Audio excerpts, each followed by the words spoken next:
No, the other way. Yeah, stay right here. Oh, okay. All right, thank you for coming, and I'm happy to be joined by my colleagues, Senators Wyden, Klobuchar, Cortez Masto, and Ben Ray Lujan. It's great to be here with all of you. Now, this week, Donald Trump made one of the dumbest decisions he's ever made as president, and that is saying a whole lot. Instead of fixing inflation, which he promised to do, Donald Trump unleashed a wave of tariffs that will make inflation much, much worse. It is estimated the average American family will pay $5,000 more a year because of these tariffs.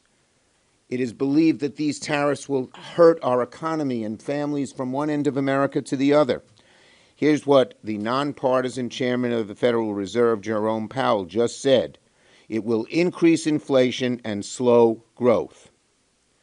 So, I am introducing an amendment to the Senate budget resolution with Senator Klobuchar and many other Dems that says that the amendment will make sure that any tariff put in place after January 20th, 25 will be rescinded if they have increased the costs of groceries, medicines, or other secondary goods. We leave in place the tariffs only on China, Russia, Iran, and North Korea. Now, Trump promised to lower prices on day one. Remember that? Well, they're going way up. And why is he doing these tariffs? Why would he do something like this? Because the Republican Party is in the vice grip of a group of very greedy billionaires. They have a billionaire bubble. And they say, all this money from tariffs could help make our taxes lower. It's a disgrace. It's an absolute disgrace. The amendment that we're doing calls for rescinding Trump's disastrous, chaotic tariffs that are hurting Americans. Everything's going to go up. Groceries, medicines, cars, gasoline, furniture, clothing, you name it. It's going to go up because this is across the board, across the world. And by the way, businesses hate this, not just big businesses, small businesses. They need certainty. And when they hear about all these tariffs coming out, they don't hire any new people. They don't expand any services. They don't build a new plant.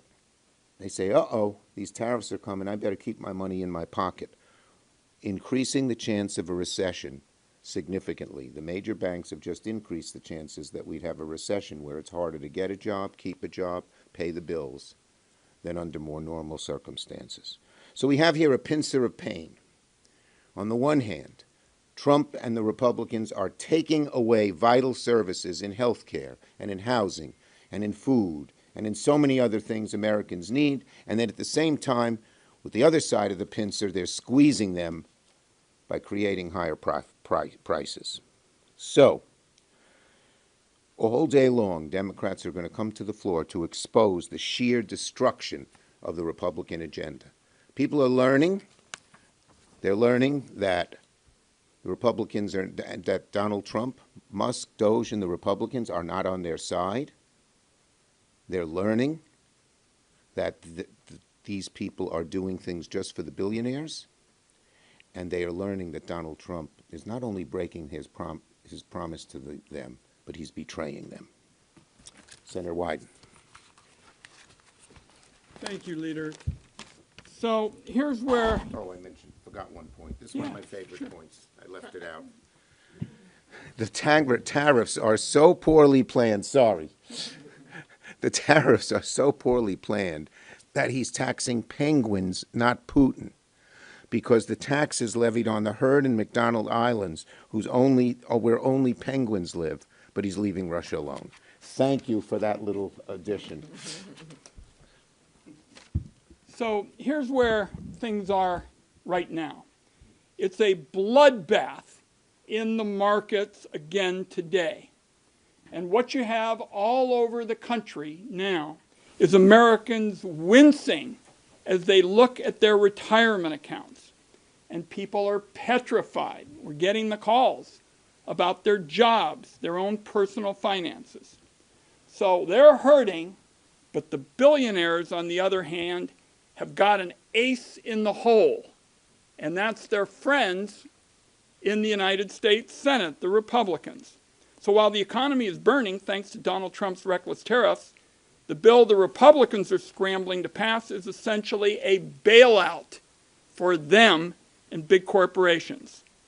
And he is taking the United States back to economic policy that predates the night bulb.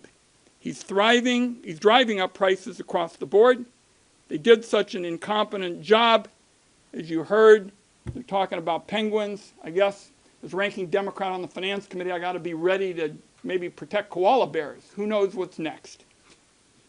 Donald J. Hoover says he's not going to back down. And that is bad news for everybody who's counting on a steady paycheck to get by. But the well-connected billionaires who helped Donald Trump get back in power are safe in the knowledge that Senate Republicans have got their backs. The reality is, unless you're way up at the upper end of the income scale, any benefit you get from this Republican tax bill is going to get blown out of the water as the Trump tariffs continue to hike inflation. Trump, meanwhile, is completely out of touch, and as you have heard, they don't even really care about the harm they're causing. Donald Trump said so himself. He talked about auto manufacturing and said, quote, "I couldn't care less if they raised taxes." But what's even more striking is yesterday after the market crash. Donald Trump was asked about his tariffs, and he said, "I think it's going very well." You walk into a coffee shop in my home state and you said something like that, that response you would be getting from people would be devastating, starting with the fact that they would call him a hypocrite because he said he was going to be concerned about the cost of living, and he's working on practically everything else. Thank you. Senator Klobuchar. Thank you, Senator Schumer. So, while we debate this Republican budget on the floor, which clearly gives 2/3 of the benefits to the wealthiest people and big corporations, at the same time, he's hit us with these tariffs. And I call these the Trump tariff tax. That's what this is. It is a $4,000 tax increase on every single family in this country. That's the average, $4,000. So Elon Musk can afford this, right? He doesn't care. In fact, he's getting a $50 million benefit from this budget they're putting out there. That's his tax decrease.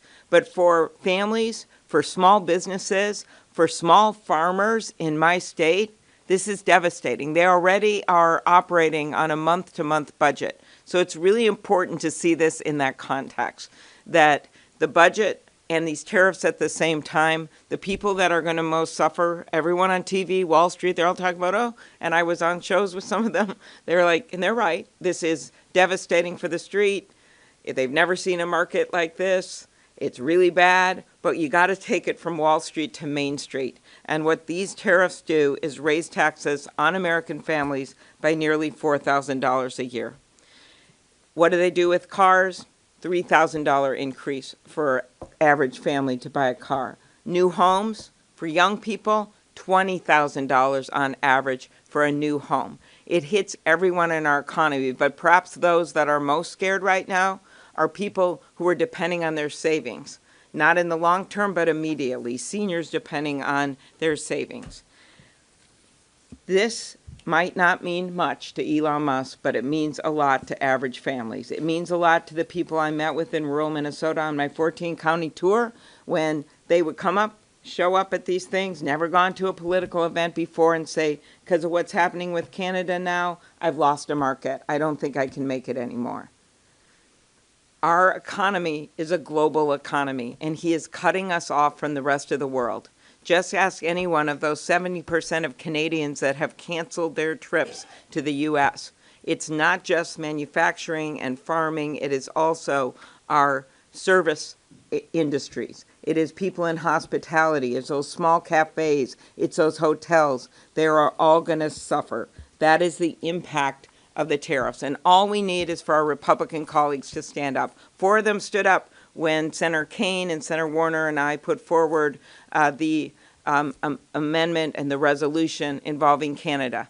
We passed that. So they need to stand up to all of this. If they truly believe in capitalism, they need to put their votes where capitalism is. And that is that competition works, our world relationships work, and Donald Trump is taking us backwards to the Great Depression.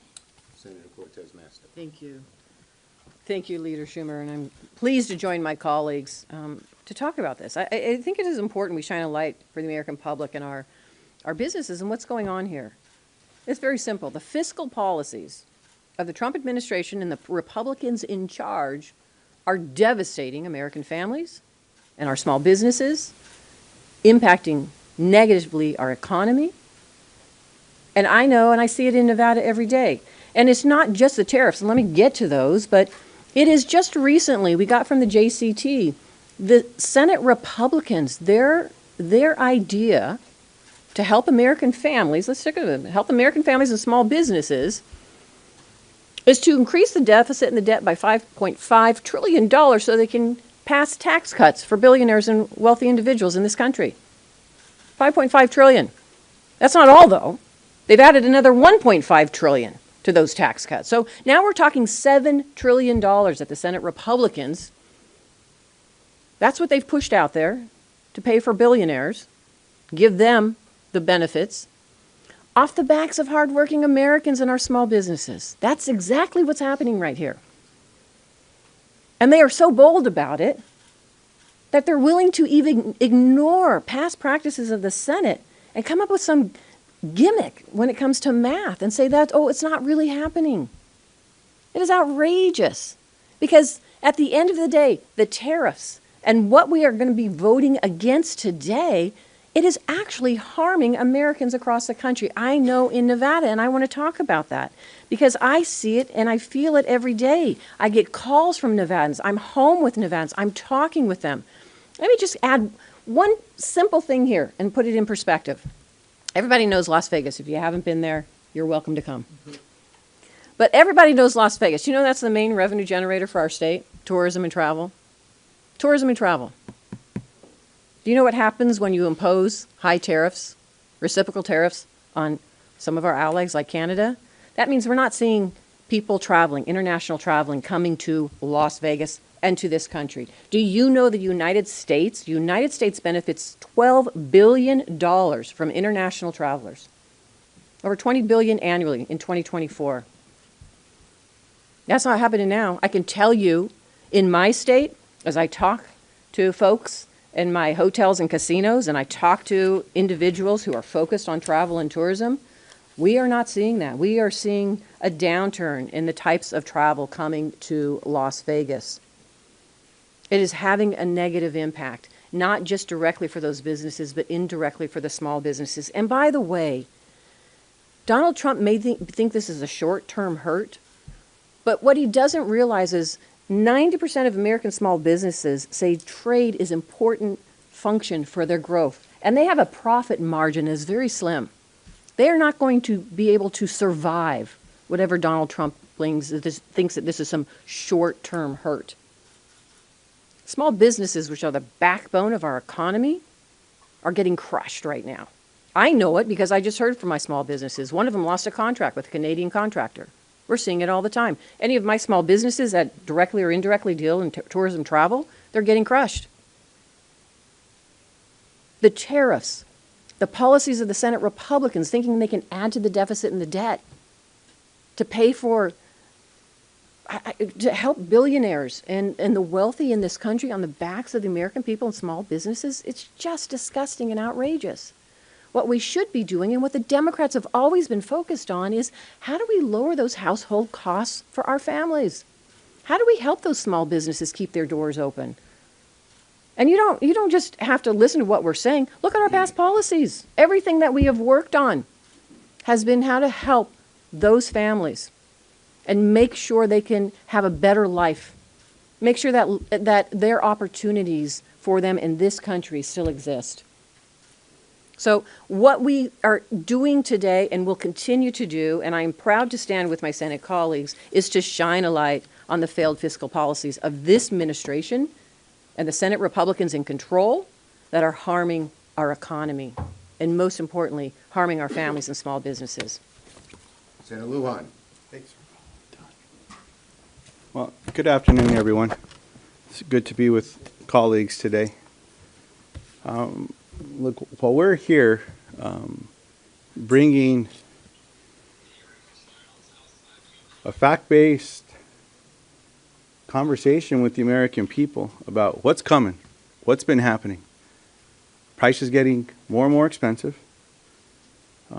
Constituents visit with me when I'm at the grocery store, asking when is Donald Trump going to keep his promise and lower prices, because they don't see it. They see things getting more and more expensive. During the campaign, Donald Trump spent a little bit of time out in Detroit, Michigan, and told the auto workers that he was going to fight for them, but we're now seeing, because of the Trump tariffs, more and more auto workers that are being let go. Doesn't care about them. And while we're here doing all of this, it's my understanding that Donald Trump's down at a golf course.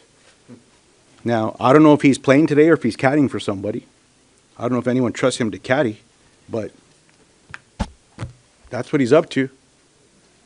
When Donald Trump's out there putting the eraser to the scorecard and cheating on his scores, people across the country are just trying to put a meal on the table, trying to figure out if they're going to get to eat or not get to eat.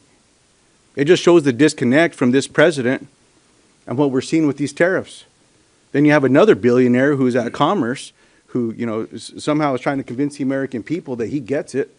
He says that if his mom doesn't get a Social Security paycheck, that it's not going to matter, that the only people that complain are those folks that are up to no good. Well, he should travel to New Mexico and visit with my constituents, visit with our families. Someone doesn't get that check, they may not have a roof over their head, they may not have a meal. It's just showing more and more the hypocrisy of what's happening here, the false promise that this president's going to lower prices when everything's going up and up and up. And while he's doing that, you also have this administration going after nutrition programs, food programs, the kind of programs that put a meal on a plate for a student going to school or for a senior citizen or for someone with a disability. And then to boot, this president fired all the people that are supposed to deliver the Meals on Wheels programs to our seniors, folks that may not even be able to leave their home. He doesn't care if people are going to go hungry right now because he's making it harder and harder and harder. That's what these tariffs are doing. And then as I close, look, the guise of what's happening today and what's going to be on the floor here momentarily is under this false narrative from my Republican colleagues who once professed to be fiscal hawks, care about the economy, care about our debts and deficits. They say they want to lower them, but now they came up with this gimmick, which is essentially a lie to the American people, that these Trump tax scams don't cost a penny anymore. $5 trillion all of a sudden, poof, gone, zero. I guess the next thing we're going to hear from my Republican colleagues is the debt in America is now zero. No more annual deficits because of their new math. Let's see how that works for people back home who now have to put something on the credit card and that bill's coming up, who have a mortgage or rent payment. Let's see what's going to happen to them. Do they get to say, nope, I'm using the Republican math and I don't know a penny anymore. That's the nonsense that's at play right now. After all of this, I hope I don't hear one of my Republican colleagues profess fiscal responsibility because they're about to throw it out the door. Thank you, Ben. Great job. And Ben gave me a good idea. If maybe we can show Donald Trump that the cost of golf balls is likely to go up under these tariffs, maybe he'd learn something. Questions? Yes. So you talked about how your amendment is calling on rescinding the tariffs. Can you explain the mechanism? Does it end the emergency of the trade deficit? What does it do? It basically says tariffs are repealed if the cost of goods goes up based on familiar costs of price increases that we know regularly. It's automatic. Doesn't need the emergency. It's just done. So the CPI, when that comes out the next month, that's Correct. Then it's They're gone. That's correct. Yes. The amendment says if costs go up for American families because of tariffs, they'll automatically be repealed. It's not because of an emergency or anything else, and we know that costs are going to go up. And you said it would affect all countries except Russia, Korea, except for column 2 countries, Russia, Correct, Korea. column 2 countries, that's correct. Yes. Laura Loomer took credit for the firing of multiple national security officials, including top staff directors. What do you make of the fact that a conspiracy theorist has such access? An extreme conspiracy theorist who believes both 9/11 and January 6th were pre-cooked and prearranged. You know what it's like? It's liking the inmate run the asylum. Yes. Senator Schumer, and feel free to answer this too. This is more for Senator Wyden. Okay. President Trump recently announced an extension on the TikTok deadline. I was wondering if you all had any reaction to that. My reaction is very simple. He knows what trouble he's in with tariffs. This is what he always does. He creates a diversion. All he did is extend the 75 days. He didn't make a decision one way or the other. But he knows the American people are so hostile to what he is doing that he always looks for a diversion. Sometimes it's Greenland, sometimes it's the Gulf of Mexico. The diversion today was TikTok. Do you want to say something, Ron? I would just say he's so desperate, he's flailing around.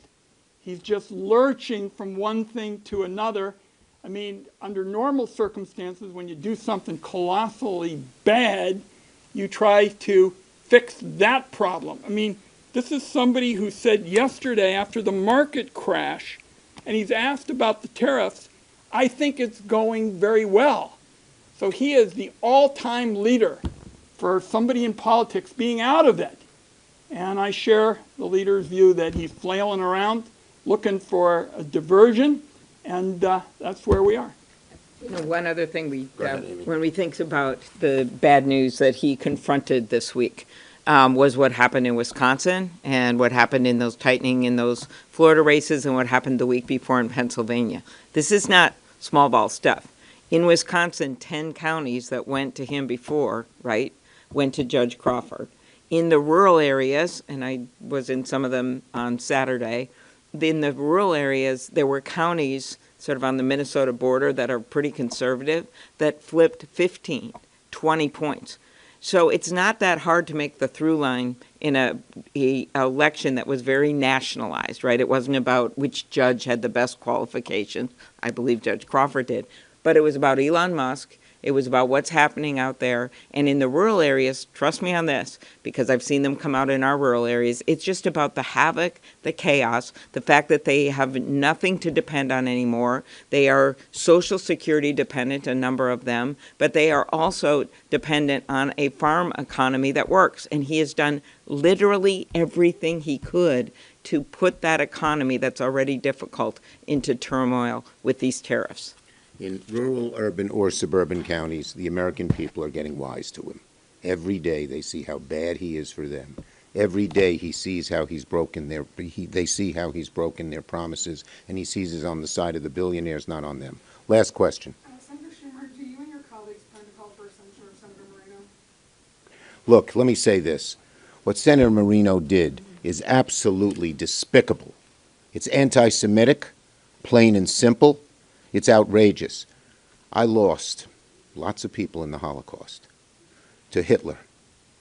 And for him to use those words, first, we demand he apologize immediately, but we also demand that his Republican colleagues start denouncing him on something that is so blatantly anti-Semitic. Thank you.